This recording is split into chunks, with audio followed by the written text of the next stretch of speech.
இன்னைக்கு என் பேரை வந்து லேப் டெஸ்ட் எடுத்துட்டு இருக்காங்க.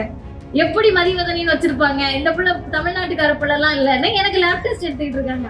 அதுக்குதான் நான் சொன்னேன், 2009க்கு பிறகு ஈழத்தை பற்றி அறிந்தவர்களுக்கு 90, 91, 96 காலகட்டத்திலேயே மதிவதனி, பிரபாகரன், யாழ் திலீபன் என்று பெயர் வைத்த ஒரே இயக்கம் திராவிடர் இயக்கம் மட்டும்தான்.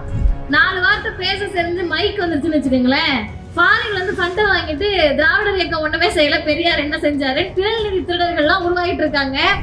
பெரியார் எவ்வளவு பெரிய பணக்காரர்னு கேட்டா, அடுத்தவர்கள் பணத்தில் உண்டு கொழுக்கக்கூடிய திரள்நிதியை திருடி திங்கக்கூடிய கூட்டம் தெரிந்து கொள்ள வேண்டும். 1920ல 900 ரூபாய் வருமான வரி கட்டின குடும்பம் தந்தை பெரியாருடைய குடும்பம். இன்னைக்கு நாம் தமிழர்னு பேசுறோம்ல, நம்மளாம் ஆப்பிரிக்காக்காரவங்க, அவங்க எல்லாம் தான் தமிழர்கள். அப்படி பேசுறோம்ல, அப்படி பேசக்கூடிய யாராவது ஒருத்தர் திராணி இருந்தால், துணிச்சல் இருந்தால், தெம்பு இருந்தால், உண்மையாகவே உள்ளபடியே உங்களுக்கு நாக்கில் நரம்பு இருந்தால், எப்படி என் தமிழ் மொழியை நீசபாசை என்று எழுதி வைக்கலாம்னு ஒரே ஒரு ஆரிய பார்ப்பனர்கிட்ட போய் கேள்வி கேட்டு வந்துரு. இன்றைக்கு வரை பெரியார் என்ற தலைவரை அல்ல, பெரியாருடைய தாடியை கூட உங்களால் ஒரு காலகட்டத்திலும் அசைத்து பார்க்க முடியாது.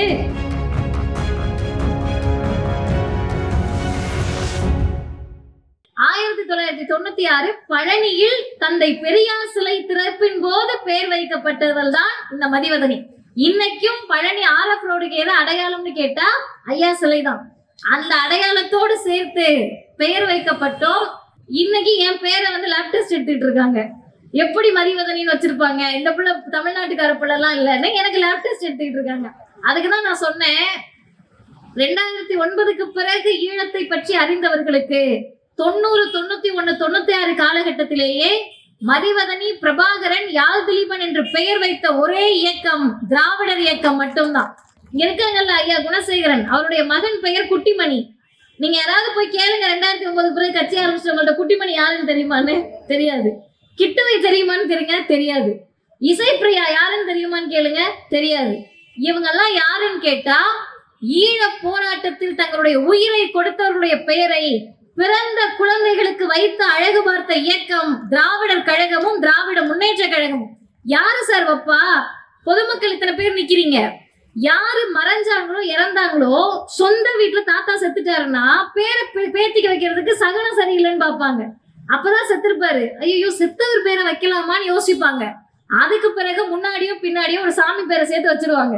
ஏன்னா சாமி பேரை சேர்த்து வச்சோம்னா அந்த வந்து மைனஸ் இன்டு மைனஸ் பிளஸ் ஆயிடும்னு ஒரு நம்பிக்கை. ஆனா அப்படி எதுவும் இல்லாம, எந்த சகனமும் எந்த சடங்கும் எந்த விதமான மூட நம்பிக்கையும் இல்லாமல் எங்கள் பிள்ளைகள் ஈழத்தை தாங்கி மனதில் நிறுத்தி பிறந்தவர்கள் என்பதற்காக மதிவதனிகள் என்று பெயர் வைக்கப்பட்டவர்கள் தான் கருப்பு சட்டை தோழர்களுடைய பிள்ளைகள். இதெல்லாம் எதுக்கு சொல்றேன்னா, இந்த இயக்கத்தை அழித்து விடலாம், ஒழித்து விடலாம். அது எப்படி? ஏதாவது உங்ககிட்ட அறிவு இருந்து நீ அதெல்லாம் பேசினா கூட நாங்க பயப்படலாம். உங்ககிட்ட ஏதாவது சரக்கு இருக்கு, மூளை இருக்கு, மூளை வேலை செய்யுதுன்னா பயப்படலாம். மூளை எல்லாருக்கும் இருக்கும். நேத்து கூட நான் ரொம்ப தெளிவா சொன்னேன், மூளை எல்லாருக்கும் இருக்கும், அதுல எங்களுக்கு சந்தேகமே கிடையாது. மூளை வேலை செய்யுதான்றதுதான் முக்கியம். இப்ப வேலை செய்யாத உங்களால் மூளையை மட்டுமே வைத்து வேலை செய்யக்கூடிய திராவிடர் இயக்கத்தை ஒரு காலகட்டத்திலும் அழிக்க முடியாது. இது திமிரான்னு கேட்டீங்கன்னா நிச்சயமா கிடையாது. ஒரு இயக்கத்திற்கு திமிர் மட்டும் இருந்தா அந்த இயக்கம் நிற்க முடியாது. திமிரை மட்டுமே வைத்துக் கொண்டிருந்த பல பேர் இருந்த இடம் தெரியாமல் அழிந்து போனார்கள். திமிரை மட்டுமே வைத்துக் கொண்டிருந்தவர்கள் எப்படி இறந்தார்கள் என்று தெரியாமலே இறந்தார்கள். சர்வாதிகாரத்தை மட்டுமே கையில் வைத்துக் கொண்டிருந்தவர்கள் இன்றைக்கு கட்சி 4, 5, 6 பிரிஞ்சிருக்கு. ஆனால் சர்வாதிகாரம் இல்லை, திமிர் இல்லை. எந்த நம்பிக்கையில் சொல்லுகிறோம் என்று சொன்னால், இந்த இயக்கத்தால் பயன் பெற்றிருக்கிறோம். தந்தை பெரியார் சொன்னார், நன்றி என்பது பெற்றவர்கள் திரும்பி செலுத்த வேண்டியதை தவிர கொடுத்தவர்கள் எதிர்பார்க்கக்கூடியது அல்ல. தந்தை பெரியாரால், பேரறிஞர் அண்ணாவால், முத்தமிழறிஞர் கலைஞரால், திராவிடர் இயக்கத்தால் நிரம்ப பெற்றிருக்கிறோம். அந்த நன்றி பாராட்டக்கூடிய எங்களை போன்றவர்களால் இந்த இயக்கம் நீடித்து நிலைக்கும் என்ற நம்பிக்கையோடு சொல்லுகிறேன், திராவிடர் இயக்கத்தை அழிக்க முடியாது. சரி, இவ்வளவு கான்பிடண்டா சொல்றோம்னா நம்ம கிட்ட விஷயம் இருக்கணும்ல. என்ன விஷயம் இருக்கு அப்படின்னு கேட்டீங்கன்னா, முதல்வரை பற்றி நிறைய சொன்னாங்க. நான் நேரில் வியந்த ஒரு செய்தியை சொல்லுகிறேன். ஏன் இந்த முதல்வர் தமிழ்நாடு மட்டுமல்ல இந்தியாவின் முதல்வர்களில் நம்பர் 1 அப்படின்னு கேட்டீங்கன்னா, அவர் செய்யக்கூடிய திட்டங்கள், சட்டங்கள். நான் இன்னமும் சொல்றேன், நின்று கேட்டுட்டு இருக்க யாராவது ஒருத்தவங்களுக்கு திமுக மேல வெறுப்பு இருக்கலாம். தயவு செஞ்சு வெறுப்பு இருக்கவங்க நின்று கேளுங்க. உங்களுக்கு இன்னும் வெறுப்பை நான் அதிகப்படுத்துவேன். நின்று கேட்டீங்கன்னா தான் ஏன் வெறுக்கிறோன்றது தெரியும். பல பேத்துக்கு ஏன் வெறுக்கிறோம்லாம் தெரியாது. சும்மா அந்த வாட்ஸ்அப் செய்தி அதை பார்த்துட்டு ஆமா ஆமாங்க திமுக மோசங்க, ஐயோ முதல்வர் என்ன தெரியுமா செஞ்சாரு, சரி சொல்லி என்ன செஞ்சாரு தெரியாது, ஆனா திமுகவை பிடிக்காது. அதன் அர்த்தம் என்ன தெரியுமா? திமுகவை பிடிக்காதுன்றது அர்த்தம் இல்ல, சமூக நீதியா அவங்களுக்கு எல்லாம் பிடிக்காதுன்னு அர்த்தம், சமத்துவத்தை பிடிக்காதுன்னு அர்த்தம், பெண்ணுரிமையை பிடிக்காதுன்னு அர்த்தம். பெண்ணுரிமையை, சமத்துவத்தை, சமூக நீதியை பிடிக்காதவர்களுக்கு திராவிட முன்னேற்ற கழகத்தையும் திராவிடர் இயக்கத்தையும் பிடிக்காது. அதுல பிரச்சனை இல்லை. ஆனால் நின்று கேட்கக்கூடிய பொதுமக்களுக்கு நான் சொல்லுகிறேன், இந்த முதல்வர் யார் என்று கேட்டபோது இந்தியாவிலேயே நம்பர் 1 முதல்வர் இவர் தான் அப்படின்னு நம்ம சொல்லல, திக சொல்லல, திமுக சொல்லல, கம்யூனிஸ்ட் சொல்லல, விசிக சொல்லல. ஆங்கில பத்திரிகை முதல் பக்கத்துல அனுப்புனாங்க, India's number 1 chief minister MK Stalin அப்படின்னு ஆங்கில பத்திரிகையில வந்துச்சு. அது அவருடைய செயல் திட்டத்தான் அந்த பத்திரிகை அப்படி சொல்லிச்சு. அவர் 3.5 ஆண்டுகளில் செய்த சாதனையால் சொன்னது. ஆனா நாம இப்படி தெரியுமா அவர் பாக்குறோம்?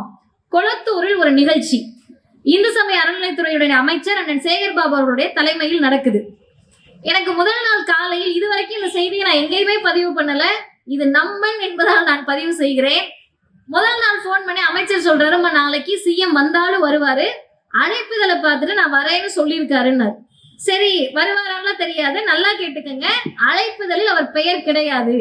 அது என்ன நிகழ்ச்சின்னு கேட்டீங்கன்னா, தமிழ்நாட்டினுடைய துணை முதல்வர் திராவிட முன்னேற்ற கழகத்தின் இளைஞரணி செயலாளர் அண்ணன் உதயநிதி அவர்கள் இளம் பேச்சாளர்களை இந்த இயக்கத்துக்கு தேர்ந்தெடுத்தார். இளம் பேச்சாளர்கள் எத்தனை பேர் தெரியுமா பங்கேற்றார்கள்? 17,000 பேர் பங்கேற்ற நிகழ்வில் 182 இளம் பேச்சாளர்களை அண்ணன் உதயநிதி அவர்கள் தேர்ந்தெடுத்தார்கள். அந்த நடுவர் குழுவில் நாங்க இருந்தோம். அப்ப எங்களுக்கு சொல்லி அனுப்பப்பட்ட முதல் செய்தி என்ன தெரியுமா? அவர் நடுவர்கள் குழுவை எல்லாரையும் உட்கார வச்சு பேசுறாரு. இப்ப சொல்றாரு, பேச்சாளர்களை தேர்ந்தெடுக்கிறதுக்கு இது கிடையாது, கொள்கையாளர்களை தேர்ந்தெடுப்பதற்கு தான் இந்த போட்டி வைக்கிறோம், அதுக்கு தகுந்த மாதிரி மதிப்பெண் போடுங்க அப்படின்னு சொன்னாரு. பட்டவர்த்தனமாக சொன்னார்கள். ஏன்னு கேட்டா, 4 வார்த்தை பேச செஞ்சு மைக் வந்துருச்சுன்னு வச்சுக்கோங்களேன், ஃபாரின்ல இருந்து ஃபண்டை வாங்கிட்டு திராவிடர் இயக்கம் ஒண்ணுமே செய்யல, பெரியார் என்ன செஞ்சாரு, திரள் நிதி திருடர்கள்லாம் உருவாகிட்டு இருக்காங்க, அதனால பேச்சாளர்களை உருவாக்க வேண்டாம், கொள்கையாளர்களை உருவாக்குவோம் அப்படின்றதான் அதோடைய அர்த்தம். இப்ப இந்த 2 பேச்சாளர்களை தமிழ்நாடு முழுவதும் அந்த 182 பேரை 2 பேரா வச்சு போட்டிகள் கூட்டங்கள் நடத்தினாங்க. அந்த கூட்டத்துல முதன்மை பேச்சாளர் ஒருத்தர், ஒரு நாள் பேராசிரியர் சுபவி பேசினார், ஒரு நாள் எங்கள் கழகத்தினுடைய பிரச்சார செயலாளர் அம்மா அருள்மொழி அவர்கள் பேசினார், ஒரு நாள் இப்படி ஒவ்வொருத்தரையா பேச வச்சாங்க. இப்ப அன்றைக்கு கொளத்தூர் பகுதியில நான் முதன்மை பேச்சாளர், 2 பேர் இளம் பேச்சாளர்கள். நிகழ்ச்சிக்கு போறோம், CM வந்துகிட்டு இருக்காருன்றாங்க, புரோட்டோகால் படி எல்லாம் போய் உட்கார்ந்துருக்கோம். உண்மையாகவே நான் சொல்லுகிறேன், வரலாற்றில் இவ்வளவு எளிமையானவரை பார்த்திருக்கிறீர்களா அப்படின்னு யாரையோ நமக்கு சொல்லுவாங்க. நிகழ்கால வரலாற்றில் நாம் கண்கூடாக பார்க்கக்கூடிய மிக எளிமையான முதலமைச்சராக நம்முடைய மாநிலத்தின் முதலமைச்சர் இருக்கிறார். வராரு, நின்ன உடனே கருப்பு சட்டைகள் என்றால் அவருக்கு பேரின்பம், பெரும் மகிழ்ச்சி தான். பல பேருக்கு கருப்பு சட்டை தான் ஆகாது, ஆனா முதல்வருக்கு கருப்பு சட்டை தான் ரொம்ப ஆகும். அவர் வந்த உடனே பார்த்து விட்டு நின்றுட்டு, நான் உண்மையாகவே ஒரு நிமிஷம் எனக்கு என்ன பதில் சொல்றதுன்னு தெரியல, நான் உன்னோட தீவிர ஃபேன்மா அப்படின்னாரு. எனக்கு என்ன பண்றதுன்னு தெரியாம நன்றினான்னு சொல்லிட்டு நான் விட்டுட்டேன். இதை எதுக்கு சொல்றேன்னா, அவருக்கு இருக்கக்கூடிய அலுவல், அவருக்கு இருக்க ஒரு மாநிலமே அவருடைய கண்ட்ரோல்ல தானே இருக்கு. எத்தனை பணிகள் இருக்கும், அத்தனை பணிகள் இருக்கின்ற போது என் பேச்சை அவர் கேட்கிறார் என்பது அல்ல அர்த்தம். பெரியாரை யார் பேசினாலும் இந்த முதல்வர் உற்று நோக்குகிறார் என்பதுதான் அதனுடைய அர்த்தம்.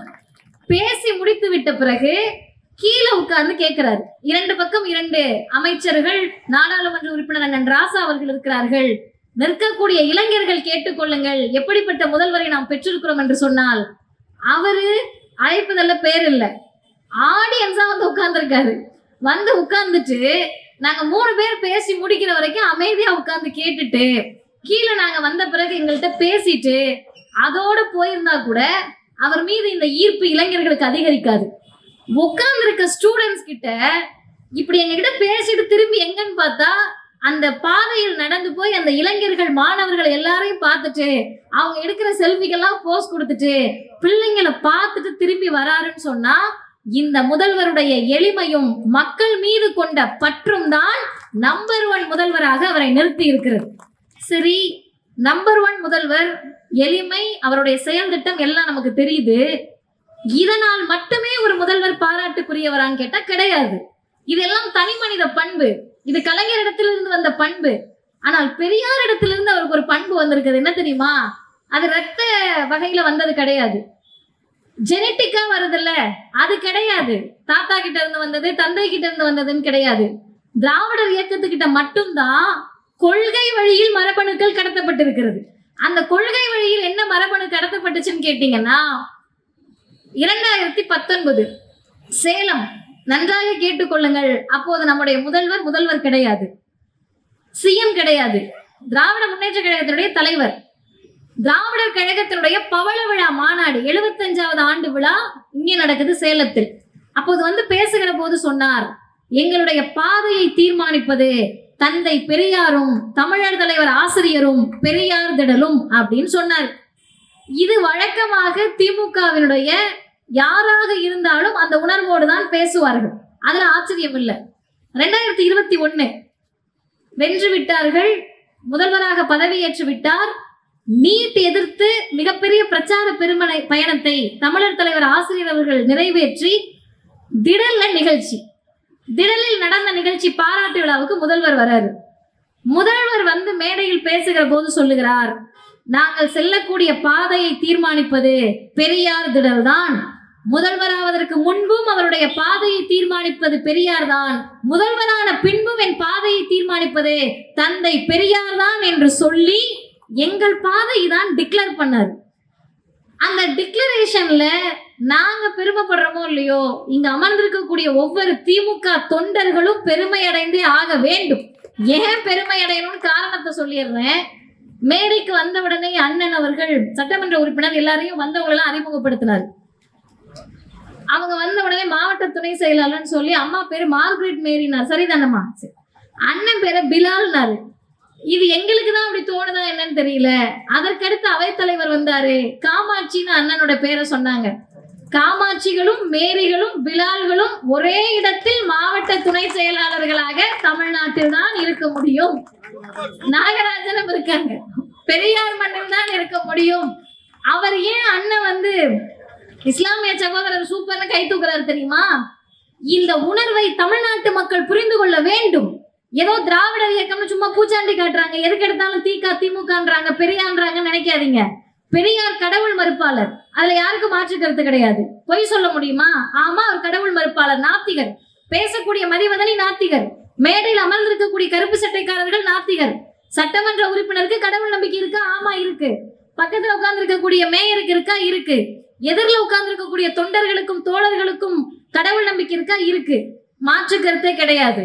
ஆனால் ஒன்றை புரிந்து கொள்ளுங்கள், என்னுடைய கருப்பு சட்டை அவர்கள் கண்ணை உறுத்தாது, அவர்கள் குங்குமமும் குல்லாவும் எங்களுடைய கண்ணை எப்போதும் உறுத்தாது. அதனால் இது தமிழ்நாடாக இருக்கிறது.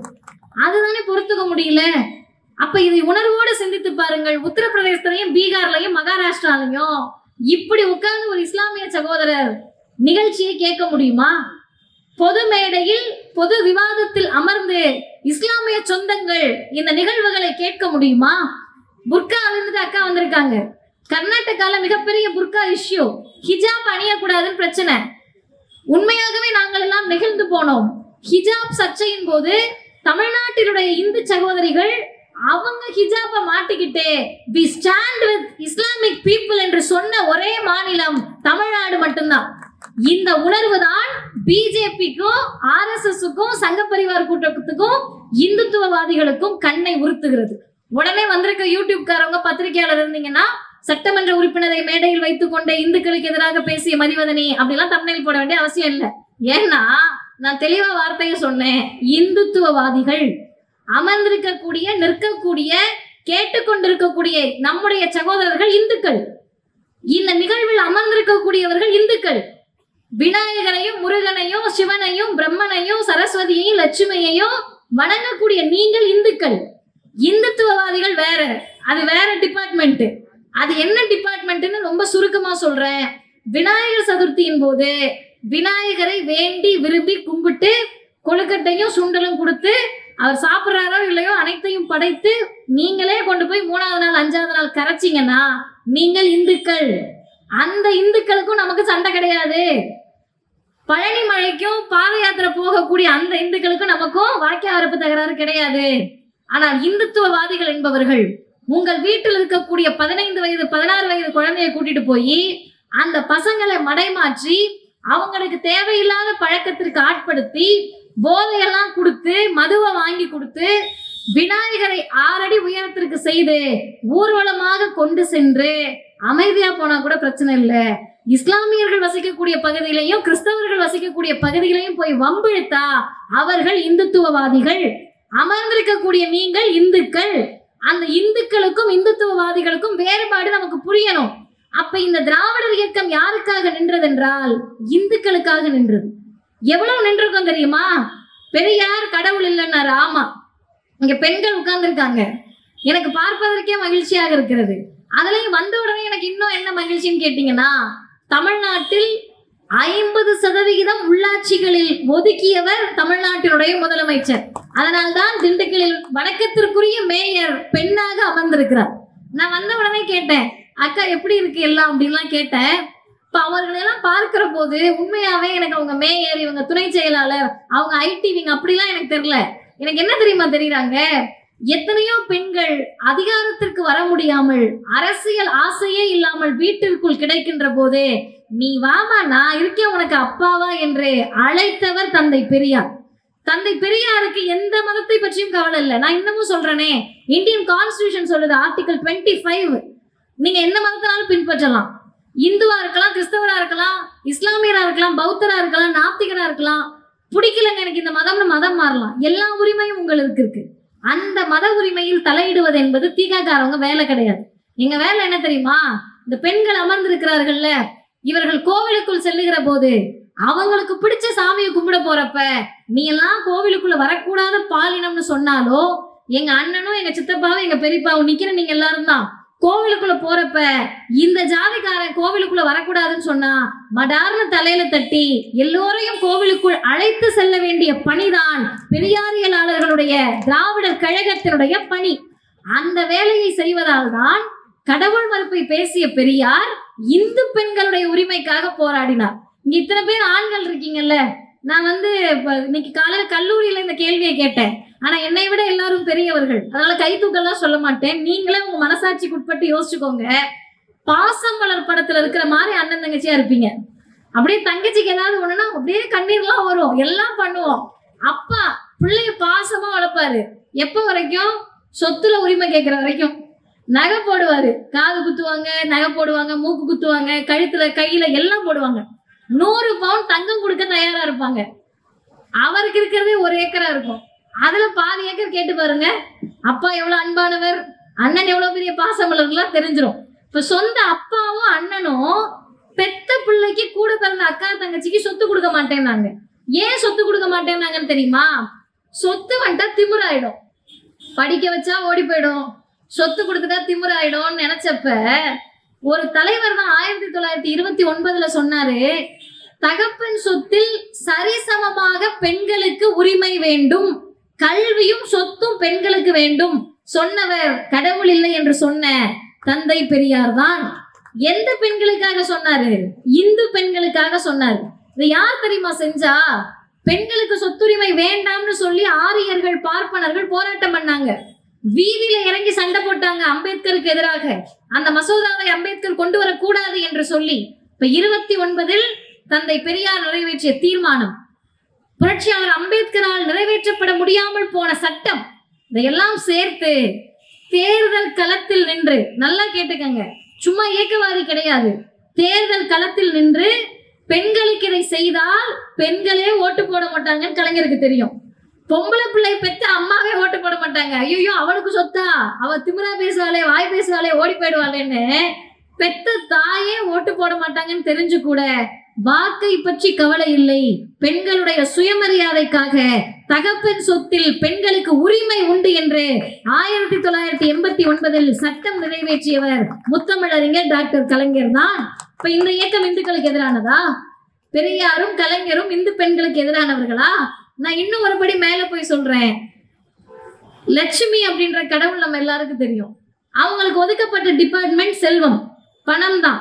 செல்வத்திற்கு பெயர் போனவங்க பெண் லட்சுமி தான். ஆனா லட்சுமிக்கே சொத்துரிமை கொடுக்கல தமிழ்நாட்டுல, இந்தியாவுல. இப்ப லட்சுமிகளுக்கும் சேர்த்து சொத்துரிமையை வாங்கி தந்தது தந்தை பெரியாரும் முத்தமிழறிஞர் டாக்டர் கலைஞரும் தான். இந்த புரட்சி எல்லாம் செய்த காரணத்தினால்தான் நான் தெளிவா சொல்றேன், இது புரட்சி, தலைகீழ் மாற்றம்.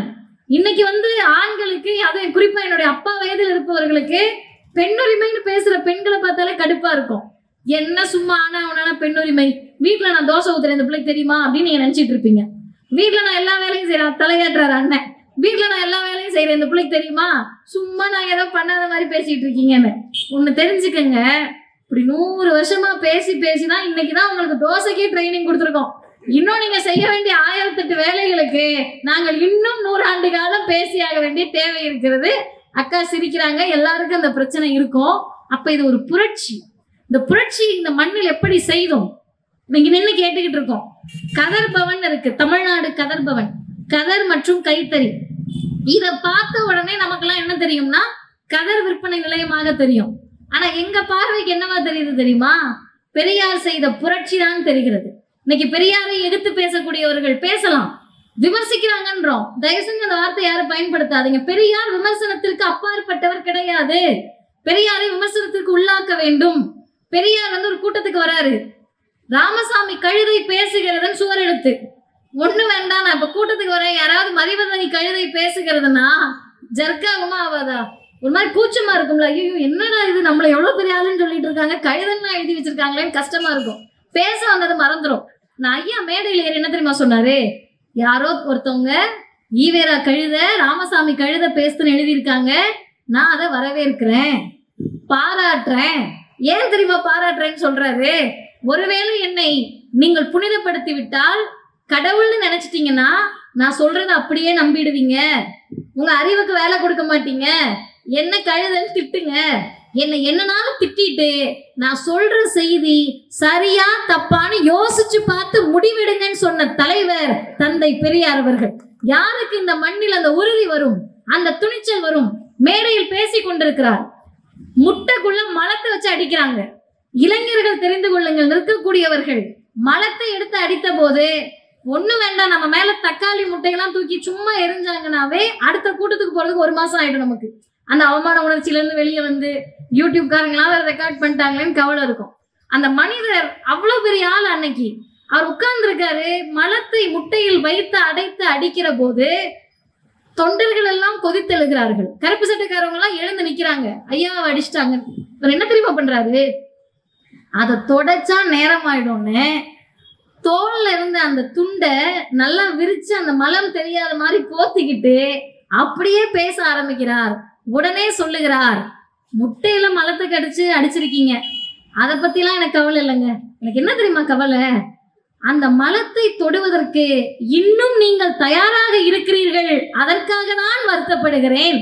யார் சொல்லுவா, யாருக்கு அந்த துணிச்சல் வரும்? ஏன் பெரியாருக்கு வந்ததுன்னா இந்த ஒரு விஷயத்துல மட்டும் துணிச்சல் அல்ல, கைத்தறின்னு இருக்குல்ல, அவர் எடுத்துக்கொண்ட கொள்கையில் அவர் காட்டிய உறுதி. காந்தியின் மீது ஐயாவுக்கு மிகப்பெரிய ஈடுபாட்டின் காரணமா தான் காங்கிரஸ்ல போய் சேர்றாரு. காங்கிரஸ்ல இருந்து காங்கிரஸ் ஒழிப்பேன் வெளியே வந்தாரு, அதுவும் வரலாறு தான். இப்ப எங்க கிட்ட நிறைய பேர் கேக்குறாங்க, என்ன காங்கிரஸ் ஒழிப்பேன் பெரியார் சொல்லிட்டு வெளியே வந்தாரு, நீங்கள் இன்றைக்கு இளம் தலைவர் ராகுல் காந்தியை தூக்கி கொண்டாடுகிறீர்கள்னு. காங்கிரஸை 2ஆக பிரிக்கலாம், ராகுல் காந்திக்கு முன் ராகுல் காந்திக்கு பின் என்று காங்கிரஸை 2ஆக பிரிக்கலாம். இளந்தலைவராக இருக்கக்கூடிய ராகுல் காந்தி அவர்கள் இந்த மண்ணில் பெரியார் செய்த மாற்றம் என்னவென்று கேட்டால், திருநெல்வேலியில சேரன்மாதேவி குருகுல போராட்டம். எனக்கு நேர நெருக்கடி. சேரன்மாதேவி குருகுல போராட்டத்தை பற்றி உங்களுக்கு தெரியும். பார்ப்பனர்களுக்கும் பார்ப்பனர் அல்லாத மாணவர்களுக்கும் தனியான பாடம், தனியான சோறு, தனியான தண்ணி. இதை எதிர்த்து பெரியார் களம் கண்ட போது அந்த சேரன்மாதேவி குருகுல போராட்டத்தை மூட வைத்தார்கள். சேரன்மாதேவி குருகுலத்தை மூட வைத்தார்கள். அந்த மண்ணில் நின்று எந்த காங்கிரஸை ஒழிப்பேன்னு பெரியார் சமூக நீதிக்காக சொல்லிட்டு வந்தாரோ, அந்த திருநெல்வேலியில் நின்று காங்கிரசின் இளம் தலைவர் ராகுல் காந்தி சொன்னார், தந்தை பெரியாரை இந்தியா முழுவதும் கொண்டு போய் சேர்க்க வேண்டிய பணி எங்களுக்கு இருக்கிறது. ஓபிசி ரிசர்வேஷன் நம்மளே 50% கம்ப்ளீட்டா வேணும்ன்றதுக்கு மிகப்பெரிய போராட்டத்தை பல வருஷமா நடத்திக்கிட்டு இருக்கோம். ஏன்னா நம்ம இயக்கவாதிகள்.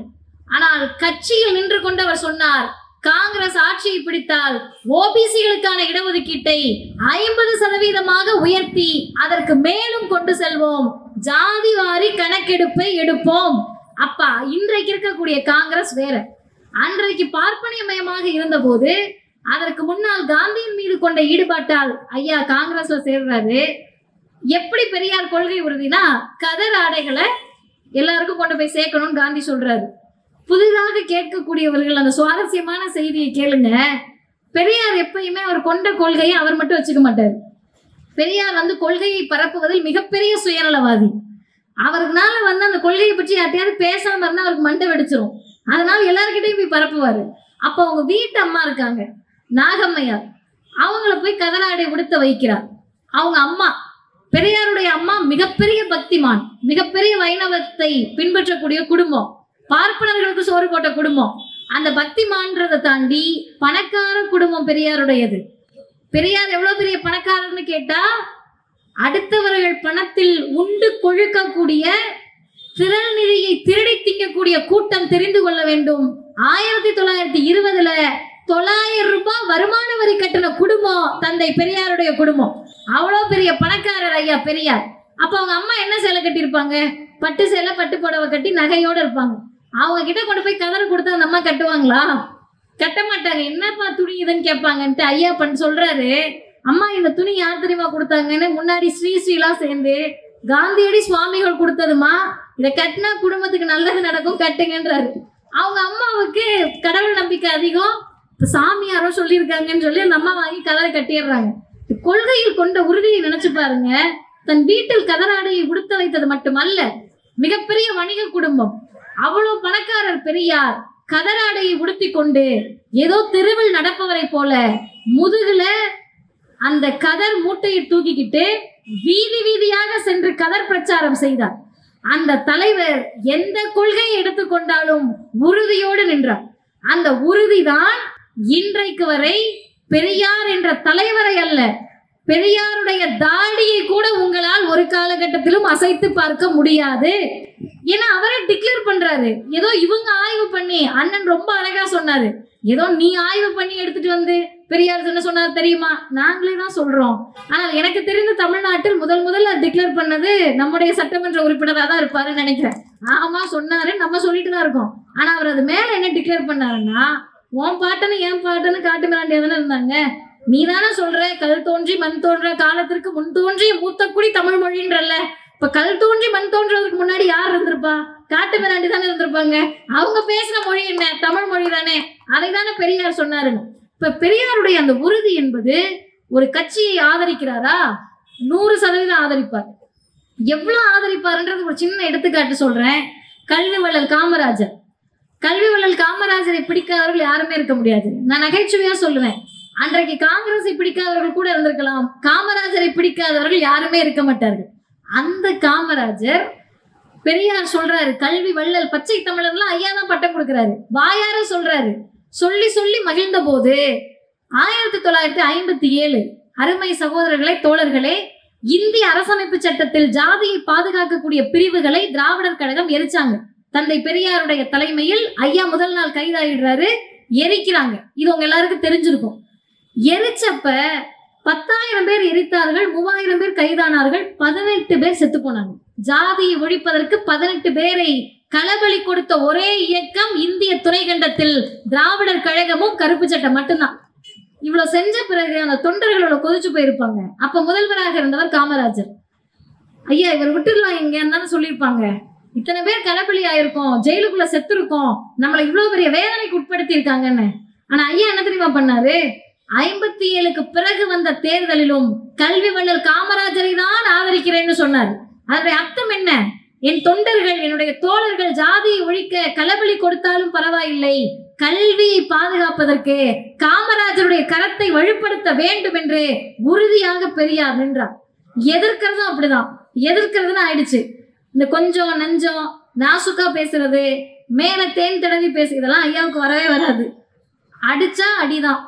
அப்படி அடித்த போது கூட எத்தனையோ வார்த்தைகளில் எல்லாரையும் பேசியிருக்காரு. ஆனால் அவர் சொல்லுகிறார், நான் யாரை எதிர்த்தேன் என்பது எனக்கே நினைவில் இல்லை.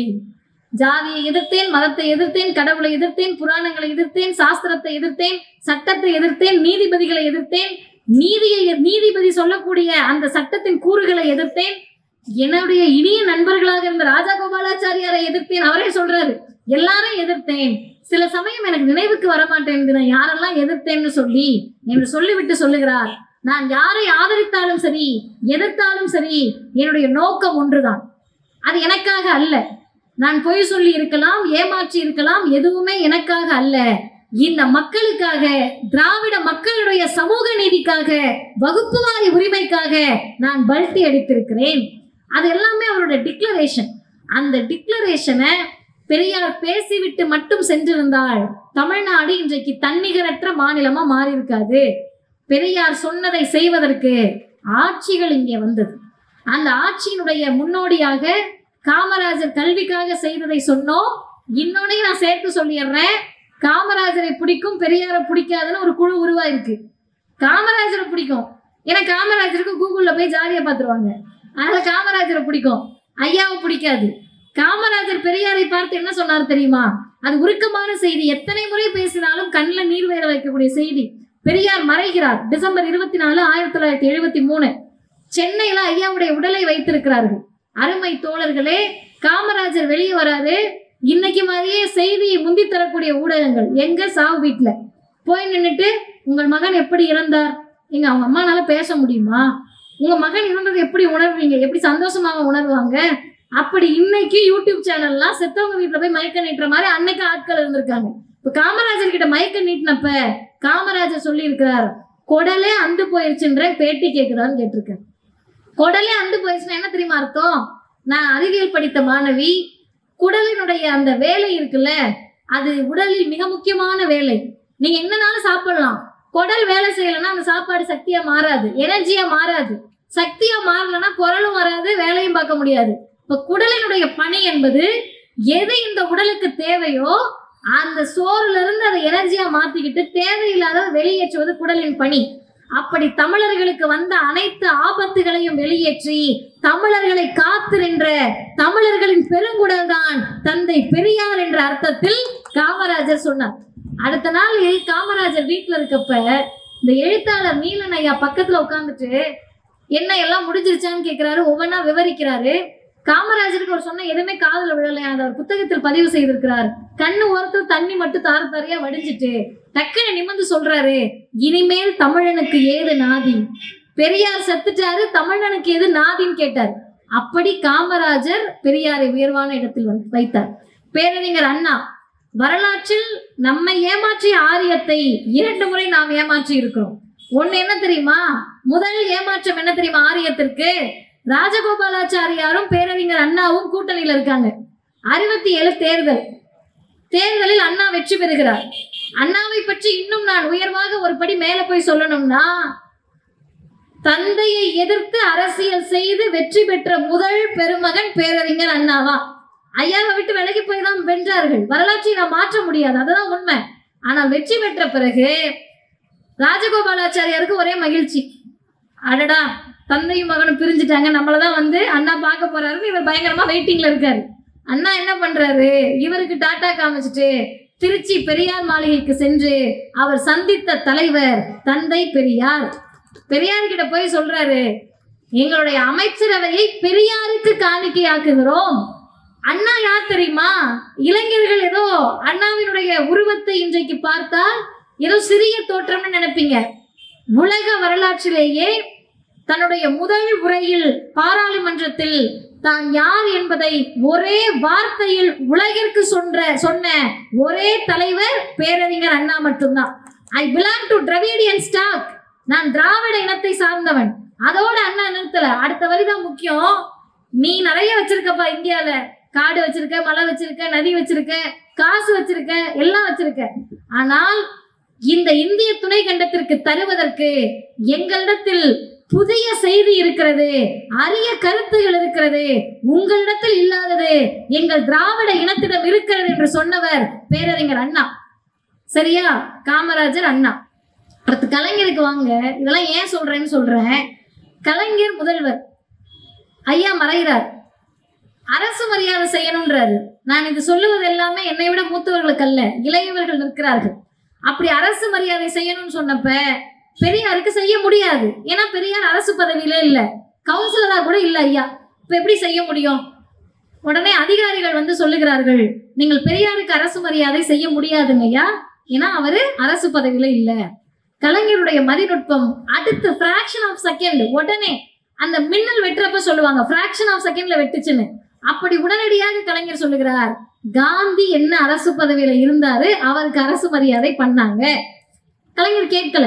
அதிகாரிகள் அடுத்து சொல்றாங்க, ஐயா நீங்க ஒருவேளை அரசு மரியாதை பண்ணா பதவி பறி போகிற வாய்ப்பு இருக்கு. கலைஞர் என்ன தெரியுமா சொன்னாரு? தந்தை பெரியாருக்கு அரசு மரியாதை செய்வதால் என் பதவி பறிபோனால் அதை விட மகிழ்ச்சி எனக்கு வேறு ஒன்றும் கிடையாது, அரசு மரியாதைக்கு ஏற்பாடு பண்ணுங்கன்னார். இப்படி கல்விவளர் காமராஜர், பேரறிஞர் அண்ணா, முத்தமிழறிஞர் கலைஞர், இன்றைக்கு உலகம் முழுவதும் தூக்கி கொண்டாடக்கூடிய தந்தை பெரியார் அவரோட வாழ்நாள்ல ஒரே ஒருத்தருக்கு தாங்க செலவைக்கணும்னாரு. யாருக்கும் சொல்லல. இவ்வளவு உச்சத்தில் இருந்த பெரியார் எந்த தலைவருக்கு சிலை வைக்கணும்னு சொன்னார் தெரியுமா? முத்தமிழறிஞர் டாக்டர் கலைஞருக்கு சிலை வைக்க வேண்டும்னு சொன்னார். என்ன காரணம்? பெரியார் சொல்லுகிறார், நிறைய பேர் ஆட்சி நடத்தலாம், ஆனால் பகுத்தறிவு வழியில் ஆட்சி நடத்துவதற்கு கலைஞர் தான் வந்திருக்கிறார். கலைஞர் நடத்தியது பகுத்தறிவு ஆட்சி. எவ்வளவு பெரிய பகுத்தறிவு ஆட்சின்னு கேட்டீங்கன்னா, சுருக்கமா ஒரு உதாரணம் சொல்றேன். கோவிலுக்குள்ள தமிழை கொண்டு போனோம். இன்னைக்கு நிறைய பேர் இருக்கீங்க, கோவில்ல எல்லாரும் போய் நல்லதை சொல்றோமோ இல்லையா, கவலையை சொல்றதுக்கு போவோம். இப்படி நம்ம கவலையில போறோம். பொதுமக்கள் நல்லா கேட்டுக்கங்க. இந்த அண்ணன்லாம் நிக்கிறாங்க, நெற்றியில் நிறைய குங்குமத்தோடு நிக்கிறீங்க. நீங்க தானே முக்கியமா கேட்கணும். சாமி கும்பிட போறீங்க, போயிட்டு என்னன்னு வணங்குவீங்க, பிரேயர் பண்ணுவீங்க. Oh God I have many problems அப்படின்னு சொல்லுவோமா? இல்ல, நமக்கு தெரிஞ்சது தமிழ் தான். இப்ப கையை கூப்பி என்னுடைய பிரச்சனைகளுக்கெல்லாம் ஏதாவது விடிவு காலம் வேணும் அப்படின்னு வணங்குவோம். இப்ப நீங்க போய் அங்க இருக்கக்கூடிய பார்ப்பனத்தை ஒரு அர்ச்சகர்கிட்ட எங்க இந்த என்னோட பேரை சொல்லி மந்திரம் ஓதுங்கன்னா அவர் என்ன மந்திரம் ஓதுவாரு? சமஸ்கிருதம். அது என்ன நமக்கு விளங்குமா? விளங்காது. இப்ப நம்ம அவர் என்ன பேசுறாருன்னு விளங்காம அவர் அங்க சொல்ல வேண்டிய மந்திரத்தை தான் சொல்றாரான்னு தெரியாம நின்னுகிட்டு இருக்கப்ப கலைஞர் சொன்னார், என் மக்களுக்கு புரியக்கூடிய மொழி புரியவில்லை என்றால் அது எனக்கான கடவுளாக இருக்க முடியாது. எனவே கோவிலில் தமிழில் அர்ச்சனை செய்ய வேண்டும் என்று சொன்னவர் முத்தமிழறிஞர் டாக்டர் கலைஞர். இப்ப தமிழ்ல அர்ச்சனை நடக்குது. இப்படி அர்ச்சனை நடக்கின்ற போது அவருடைய மதிநுட்பத்தை பாருங்க. கலைஞர் செய்த அமைதி புரட்சி. ஒரு காலகட்டத்தில் தமிழ் நீச பாசைன்னாங்க. இன்னைக்கு நாம் தமிழர்னு பேசுறோம்ல, நம்மளாம் ஆப்பிரிக்காக்காரவங்க, அவங்க எல்லாம் தான் தமிழர்கள். அப்படி பேசுறோம்ல, அப்படி பேசக்கூடிய யாராவது ஒருத்தர் திராணி இருந்தால், துணிச்சல் இருந்தால், தெம்பு இருந்தால், உண்மையாகவே உள்ளபடியே உங்களுக்கு நாக்கில் நரம்பு இருந்தால் எப்படி என் தமிழ் மொழியை நீச பாசை என்று எழுதி வைக்கலாம்னு ஒரே ஒரு ஆரிய பார்ப்பனர்கிட்ட போய் கேள்வி கேட்டு வந்துரு. கேட்க முடியுமா? எழுதி வச்சிருக்காங்க சார், தமிழ் நீச பாசை, சமஸ்கிருதம் தேவ பாசைன்னு. அந்த நீச பாசையை கடவுளுக்கு பக்கத்துல பேசக்கூடாதுன்னா தமிழை கோவிலுக்குள்ள விடல, தேவ பாசையான சமஸ்கிருத மந்திரம் மட்டும் ஒழிக்கணும்னாங்க. அதை கலைஞர் 2000 ஆண்டுகால சுயமரியாதை பிரச்சனையை, மான பிரச்சனையை, தமிழ் மொழிக்கான சுயமரியாதை பிரச்சனையை ஒரே ஆணையில் புரட்டி போட்டவர் முத்தமிழறிஞர் டாக்டர் கலைஞர். இது பகுத்தறிவு புரட்சி இல்லையா? அடுத்து அப்படியே வாங்க, ஐயோ கோவிலுக்குள்ள நீங்க எல்லாம் வந்தா தீட்டாயிடும்னாங்க. கலைஞர் என்ன பண்ணார்? கோவிலுக்குள்ளதான் வரக்கூடாதா, கருவறைக்குள்ளேயே எங்க ஆட்களை கூட்டிட்டு வரேன்னு அனைத்து ஜாதியினரும் அர்ச்சகராகலாம் என்று சட்டம் நிறைவேற்றியவர் முத்தமிழறிஞர் டாக்டர் கலைஞர்.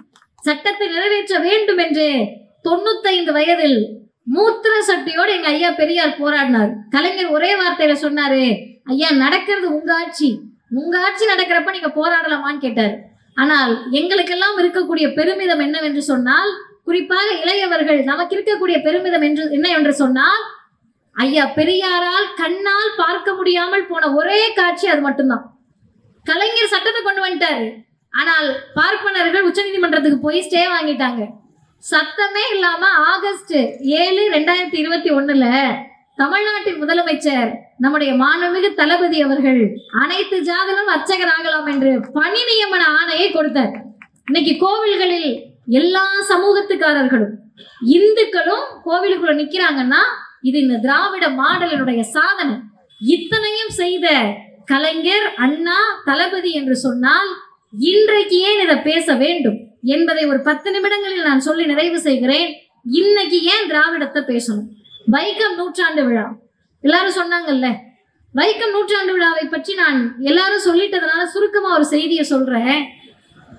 திராவிடர் கழகம் வைக்கம் விழாவை நடத்தியிருக்கோம். வைக்கத்திலேயே நிகழ்ச்சிகள் நடந்திருக்கு. ஏன்னா நாங்க ஒரு இயக்கம், சமூக இயக்கம். நாங்க போய் நடத்துறதோ எங்க தலைவர் பேசுறதோ பெரிய செய்தி கிடையாது. ஆனால் ஒரு மாநிலத்தினுடைய முதல்வர் வைக்கம் நூற்றாண்டு விழாவை நடத்தி, ஒரு நிகழ்ச்சி இல்ல 3 நிகழ்ச்சி நடத்தி அங்க போய் நின்னுட்டு சொல்றாரு, வைக்கம் நூற்றாண்டு விழா என்பது இந்திய துணைக்கண்டத்தினுடைய முதல் மனித உரிமை போர் அப்படின்னு சொல்றாரு. அது சொல்லக்கூடிய செய்தி என்ன தெரியுமா? சமூக இயக்கங்கள் வைக்கத்தை கொண்டாடுவது என்பது பெரிய செய்தி அல்ல.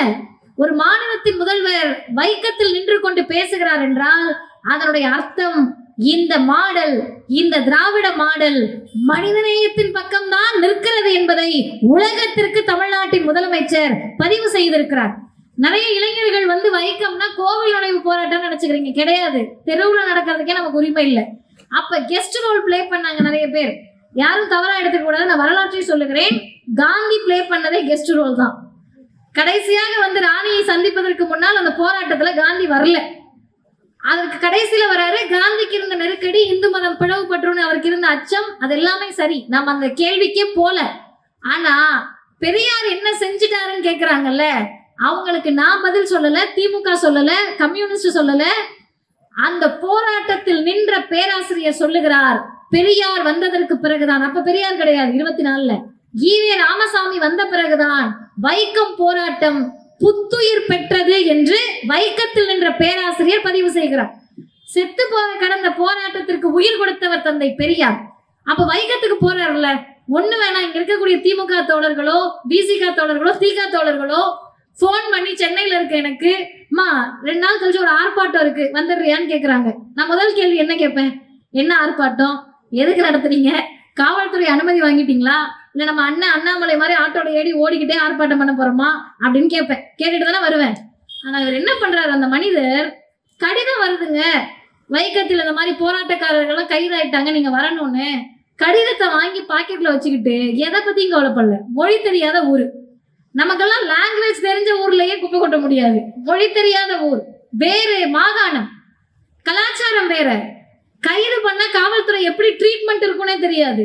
என்ன பிரச்சனைனே முழுவதுமாக தெரிந்து கொள்ள முடியாத சூழல். எதை பற்றியும் கவலைப்படவில்லை. ஆறறிவு படைத்த சக மனிதனை தெருவுக்குள் நடப்பதற்கு ஜாதியின் காரணமாக நீ அனுமதிக்கலன்னு சொன்னா என்னுடைய கால்கள் எந்த இடத்திற்கும் பயணிக்கும் என்று தந்தை பெரியார் செய்த பயணத்தின் விளைவுதான் வைக்கம் போராட்ட வெற்றி. அந்த வெற்றி விழாவில் முதல்வர் பேசுகிறார். கேரளாவினுடைய முதல்வர் தோழர் பினராயி விஜயன் அவர்கள் இருக்கிறார்கள். அந்த இடத்தில் முதல்வர் இந்தியாவுக்கு ஒரு செய்தி சொன்னார். அருகில் திராவிடர் கழகத்தினுடைய தலைவர், தமிழர் தலைவர் ஆசிரியர் அவர்களை அமர்த்தி அந்த விழாவுக்கும் அவருக்கும் பெருமை சேர்க்கிறேன் என்ற செய்தியை குறிப்பிடுகிறார். இததான் இந்த இயக்கம் செஞ்சுக்கிட்டு இருக்குன்னா இன்னும் அந்த இயக்கத்தினுடைய தேவை என்ன? பெற்றோர்கள் வந்திருக்கீங்க, எங்க எல்லாரையும் விட்டுருங்க. பொதுவாக இருக்கக்கூடிய பெற்றோர்கள், உங்க பிள்ளைங்களை வளர்ப்பீங்க. பிள்ளை வளர்றப்ப ஏதாவது ஒரு அப்பா அம்மா, திண்டுக்கல் மாவட்டத்துல நான் சவால் விட்டே கேட்டுட்டு போறேன், ஏதாவது ஒரு அப்பா அம்மா என் பிள்ளை முட்டாளா வளரணும்னு நினைப்போமா? நம்ம முட்டாளா இருந்தாலும் நம்ம பிள்ளை எப்படி வளரணும்? 4 பேராவது பார்த்துச்சு என்ன அறிவா பேசுது அப்படின்னு சொல்ற மாதிரி வளர்க்கணும்னு நினைப்போம். ஏதாவது ஒரு அப்பா அம்மா நம்ம பிள்ளை அறிவற்ற கூட்டத்தோடு போய் சேரணும்னு நினைப்போமா? ஏதாவது ஒரு அப்பா அம்மா என் பிள்ளை கட்டையும் கம்பையும் தூக்கிட்டு கலவரத்துக்கு போகணும்னு நினைப்போமா? ஏதாவது ஒரு அப்பா அம்மா 15 வயசுலயே அந்த பையன் தண்ணி பழக்கத்துக்கு அடிமையாகி போதைக்கு அடிமையானு நினைப்போமா? நினைக்க மாட்டோம். இப்ப எல்லா அப்பா அம்மாவோட ஆசை என்னன்னா பையன் அறிவாளியா இருக்கணும். நம்ம 5ஆம் கிளாஸ் படிச்சிருந்தாலும் அவன் டாக்டர் ஆயிரணும், நம்ம 6ஆம் கிளாஸ் படிச்சாலும் அவன் இன்ஜினியர் ஆயிரணும். ஒரிஷாலையும் உத்தரப்பிரதேசலையும் மகாராஷ்டிராலையும் மோடி ஆண்ட குஜராத்லையும் பிஜேபி ஆளக்கூடிய ஊபிலையும் இந்தியாவினுடைய வட இந்திய பகுதிகள் எங்க போய் நின்றுட்டு கூட 5ஆம் கிளாஸ் படிச்ச அப்பாவோட பிள்ளை டாக்டர் ஆகணும்னு ஒரு மாநிலமே கனவு காண முடியும் என்று சொன்னால் அது தமிழ்நாடு என்ற மாநிலத்தை தவிர வேறு யாரும் கனவு காண முடியாது. நீங்க போங்களேன், இங்க இருக்கக்கூடிய ஏதோ ஒரு பகுதிக்கு, ஒட்டஞ்சத்திரமா இருக்கலாம், வேடசந்தூரா இருக்கலாம், கணக்கன்பட்டியா இருக்கலாம், சத்திரப்பட்டியா இருக்கலாம், அந்த பக்கம் பழனியை தாண்டி நெய்க்காரப்பட்டியா இருக்கலாம், எந்த ஊருக்குனாலும் போங்க. போயிட்டு குடிசை போட்டு வாழ்ற மக்களை நீங்க பார்க்கலாம், கடனோடு இருக்க மக்களை நீங்க பார்க்கலாம், அடுத்த வேளை கஞ்சிக்கு வழி இல்லைன்ற மக்களை நீங்க பார்க்கலாம். ஆனா படிக்க வைக்க முடியாம பிள்ளைய ஸ்கூலுக்கு அனுப்பாம வீட்டுல வச்சிருக்கேன்ற ஒரு பெத்தவங்களை கூட நீங்க தமிழ்நாட்டுல பார்க்க முடியாது. அந்த நிலையை உருவாக்கி நிற்பது திராவிட மாடல். தமிழ்நாட்டின் முதல்வர் சொல்லுகிறார், காலை உணவை தருகிறேன் பள்ளிக்கு வான்னு அழைக்கிறாருல்ல, இதை யார் தெரியுமா எழுதுனா? நீங்க நினைச்சுக்க கூடாது, சாதாரணமா நம்ம சண்டை போட்டுட்டு இல்ல, போர் நடத்திக்கிட்டு இருக்கோம், ஒவ்வொரு நாளும் போராட்டம் நடத்திக்கிட்டு இருக்கோம். தினமலர் என்ற பத்திரிகை எழுதியது, கக்கூஸ் நிரம்பி வழிகிறது, டபுள் சாப்பாடு கக்கூஸ் நிரம்பி வழியுதுன்னு எழுதினாங்க. உணர்வு கொண்ட சுயமரியாதை கொண்ட தமிழின பெருமக்களை பார்த்து நான் கேட்கிறேன், அரசு பள்ளிக்கூடத்துல படிக்கிறதெல்லாம் யார் வீட்டு பிள்ளை? ஏழை எளிய வீட்டு பிள்ளை, தாழ்த்தப்பட்ட பிற்படுத்தப்பட்ட மிகவும் பிற்படுத்தப்பட்ட விளிம்பு நிலை மக்களுடைய வீட்டு பிள்ளைகள். பெரிய மிட்டா மிராசுதார் வீட்டு பிள்ளைலாம் அரசு பள்ளியில வந்து படிக்கிறது கிடையாது. இப்ப நம்ம வீட்டு பிள்ளை சாப்பிடுற சாப்பாட்டை பார்த்து கக்கூஸ் நிரம்பி வழியுதுன்னு எழுதுனா அந்த ஆரியத்திற்கு எதிராக ஓ நீ இப்படி எழுதுறியா? ஒன்றிய அரசும் மோடியும் கல்விக்கு நிதி தர மாட்டியா?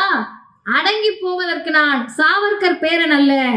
அரசு பள்ளிக்கு மட்டும் கொடுத்த காலை உணவு திட்டத்தை அரசு உதவி பெறும் பள்ளிகளுக்கும் நீட்டித்து தந்தார் தமிழ்நாட்டுடைய முதலமைச்சர் பெரியாரின் பேரன்.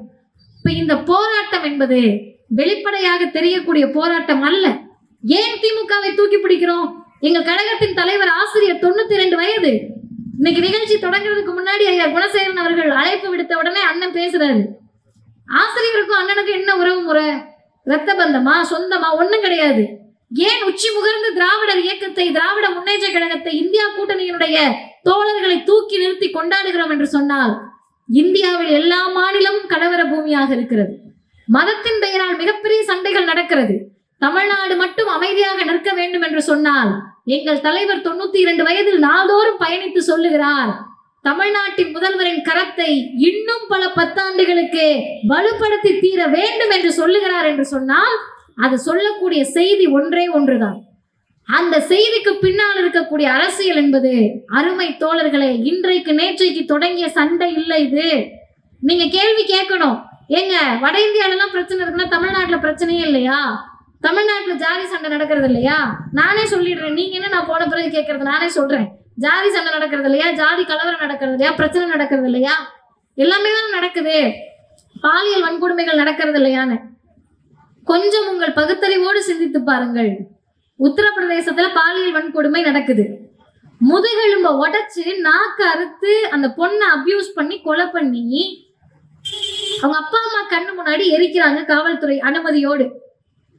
அதை எரிச்ச உடனே தமிழ்நாடாக இருந்தா என்ன ஆயிருக்கும்னா, அடுத்த நாள் வீதிக்கு நம்ம எல்லாம் வந்திருப்போம். ஆனா உத்தரப்பிரதேசத்துல அந்த பொண்ணு வீட்டுக்கு முன்னாடி பாஜகவினுடைய அமைச்சர் பெருமக்கள் அந்த கொலையாளிக்கு ஆதரவாக உட்கார்ந்துருக்காங்க. காஷ்மீர் ஆசிஃபா என்ற 8 வயது குழந்தை, இந்த பிள்ளை துள்ள துடிக்க செத்து போன பிறகு அவங்க அப்பா வீதியெல்லாம் போய் அலைஞ்சிட்டு சொல்றாரு, எல்லா இடத்திற்கும் நான் தேடி சென்றேன், கோவிலுக்கு மட்டும் நான் போல, ஏன்னா அங்க அப்படி நடந்திருக்காதுன்னு நினைச்சேன். ஆனா அந்த பொண்ணு கொலை உண்டது கோவிலில். அப்ப அந்த குழந்தைக்கு ஆதரவாக இந்தியா முழுவதும் கொதித்தெழுந்த போது, அருமை சகோதரர்களே, தேசிய கொடியை தூக்கி கொண்டு ஆசிஃபாவுக்கு ஆதரவாக பிஜேபி பேரணி போல, ஆசிஃபாவை கொன்ற கொலையாளிகளுக்கு தேசிய கொடியை தூக்கி கொண்டு பேரணி சென்றவர்கள் இந்த பிஜேபி கயவர்கள். இது மாதிரி நான் லிஸ்ட் பண்ணி 10-15 சொல்லலாம். ஆனா சுருக்கமா சொல்றேன், தமிழ்நாட்டுக்கும் வட இந்தியாவுக்கும் என்ன வேறுபாடு என்று சொன்னால், பிரச்சனைக்குரிய பெண்களுக்கு ஆதரவாக நிற்காமல் கொலையாளிகளுக்கு ஆதரவாக செல்வது ஆரிய பிஜேபி மாடல். தமிழ்நாடு அரசாகவே இருந்தாலும் சரி, நாங்கள் கூட்டணியிலே இருந்தாலும் சரி, முதல்வரே சொல்லுகிறார், இந்த கொடுமையை செய்தவர் எங்கள் உறுப்பினராக இருந்தாலும் சரி, தண்டனை வாங்கி தருவது என்னுடைய கடமை என்று சொல்லக்கூடிய ஒரே மாநிலம் தமிழ்நாடு தானே. நம்ம நேர்மையா விவாதிப்போமே. ஆமா பிரச்சனை நடக்குது, பிரச்சனையை பார்த்துக்கிட்டு ஐயோ அப்படிலாம் கிடையாதுன்னு மூச்சு விட முடியாம பண்ணல நம்மள. நான் இன்னும் சொல்லுகிறேன், கள்ளக்குறிச்சி பிரச்சனை வந்தது, எங்களுடைய திராவிடர் கழகத்தின் தலைவர் ஆசிரியர் துணிச்சலோடு ஒரு அறிக்கையை வெளியிட்டார். எல்லாரும் கொந்தளிச்சாங்க, ஆமா உண்மைதான், போராடினாங்க, உண்மைதான். ஆசிரியர் என்ன தெரியுமா பண்ணாரு? அரசை திட்டுவதற்கு முன்பு அரசை பாராட்டி விட்டுட்டு தான் அறிக்கையை ஆரம்பிச்சாரு. ஏன்னா அவ்வளவு பெரிய சிக்கலை அரசு கையாண்ட விதத்தை பாராட்டினார். நான் அப்போது சொன்னேன், ஒருவேளை அம்மையாராக இருந்திருந்தால் அத்தனை பேரையும் கொண்டு வந்து ராத்திரியோட ராத்திரியா பெசன்ட் நகர் பீச்சில் எரிச்சிட்டு போயிருந்தா கூட ஒரு பயில கேள்வி போயிட்டு இருக்க மாட்டாங்க. ஆமா அம்மா இல்லையா? யாராவது கேள்வி கேட்டிருப்பாங்களா? கேள்வி கேட்டிருக்க மாட்டாங்க. அவ்வளவு பெரிய சர்வாதிகார ஆட்சி தமிழ்நாட்டில் நடந்துட்டு தானே இருந்துச்சு. மூச்சு விட முடியாம இருந்தோம்ல, கேள்வி கேட்க முடியாம இருந்தோம்ல. ஆனால் ஒரு முதல்வர் நம்மோடு நின்று சொல்லுகிறார், பெண் பிள்ளைகள் பக்கத்தில் நின்று சொல்லுகிறார், உங்களுக்கு பிரச்சனை வர்றப்ப தந்தையின் இடத்திலிருந்து நான் பாதுகாக்கிறேன், புதிய சட்டத்தை உங்களுக்காக கொண்டு வருகிறேன் என்று சட்டமன்றத்தில் பெண்களுக்காக சட்ட மசோதாவை நிறைவேற்றி இருக்கிறார். இது எல்லாமே திமுக செய்த வரலாற்று சாதனைகள் நான் சொல்ல வரல. ஏன்னா திமுக செய்த சாதனைகளை அடுக்குவதற்கு நேரம் பத்தாது. ஆனால் நம்ம பொருத்தி பார்க்கணும், நடுநிலைமையோடு சிந்திச்சு பார்க்கணும். எந்த அரசு நமக்கான அரசாக இருக்கிறது? திமுகவினுடைய இடத்தில் நீங்கள் அதிமுகவை ஒரு நிமிஷம் கண்ண மூடி பொருத்தி பாருங்களேன். 15 வயசுக்கு மேலதான் எங்களை போன்ற ஆட்களுக்கு அரசியல் புரிதலே வரும். என்ன பண்றது இல்லை எல்லாருக்குமே. எங்களுக்கு கிடைச்ச வாய்ப்பு என்ன தெரியுமா? எங்களுக்கு விவரம் தெரிகிறப்ப 10 வருஷம் அதிமுக தான் ஆட்சியில் இருந்துச்சு. முதல்வர் யாருன்னே டவுட்டா தான் இருக்கும். நேத்து அவரு இன்னைக்கு இவரா அவரான்ற டவுட்ல இருப்போம். கேள்வி பதிலாம் கேட்டாங்கன்னா செத்தோம். இபிஎஸ் இருக்காரா ஓபிஎஸ் இருக்காரான்னு தெரியாது. அதோட அர்த்தம் என்ன? நிர்வாக திறனற்றவர்கள். இன்னைக்கு இவ்வளவு பிரச்சனை நடக்குதே, தூத்துக்குடியில் துப்பாக்கி சூடு. ஏதாவது ஒரு முதல்வர் காலையில தூங்கி வந்து நான் என்ன செய்தி பார்க்கலங்க அப்படின்னு சொல்ல முடியுமா? தமிழ்நாட்டின் முதல்வரை பார்த்து இத்தனை கேள்வியை கேட்கக்கூடிய பொதுமக்கள் என்றேனும் ஒரு நாள் அடிமை அதிமுகவை நோக்கி கேள்வி கேட்டிருக்கிறோமா? நீட் என்ற நுழைவுத் தேர்வை கொண்டு வந்து சேர்த்தது அதிமுக. நீட் என்ற நுழைவுத் தேர்வு வரக்கூடாதுன்னு தடுத்து நின்றது திகவும் திமுகவும். அப்ப அதை நம்ம அதிமுகவை நோக்கி கேள்வி கேட்கறது இல்ல. நிர்வாக சிக்கல் எக்கச்சக்கமா நடந்துச்சு, மூச்சை நம்ம விடல. அப்ப திமுகவை நோக்கி நீங்க கேள்வி கேட்க கூடாதுன்றதல்ல. திமுகவை நோக்கி கேள்வி கேட்கிறோம் என்று சொன்னால் நம்முடைய தகப்பனை நோக்கி நாம் கேள்வி கேட்பதற்கு நமக்கு உரிமை இருக்கிறது.